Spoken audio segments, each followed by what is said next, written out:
We moved here like 2 years ago, and there was always been an odor. We did new carpet, everything has been painted. Any other things that we thought might contribute to a bad smell in a house, we tried to remedy, We pulled out the stove and the refrigerators, appliances, and cleaned underneath everything, and nothing got rid of the odor. My husband went under the house and crawled around, and the odor was in there. We figured we needed to get something done with it.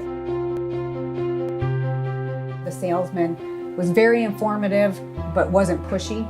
He came with his laptop and showed us a bunch of videos and gave us a lot of information about crawl spaces and things that can be in crawl spaces, how the ground was kind of moist, how the wood and the natural things under the house can have mold and rot, and that can contribute to most like smells and some of the problems that we were having.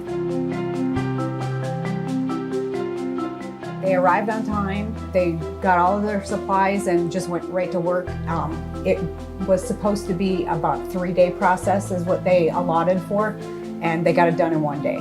Right away we noticed that the odor was pretty much gone. I'd recommend Ayers to anybody who was having problems. I even talked to our neighbors about it because they had the smell too. And unless you can address what the complete problem is, things work, but for a short amount of time. Since we've had this done, it's been a lot better. On a scale of 1 to 10, I would say a 10.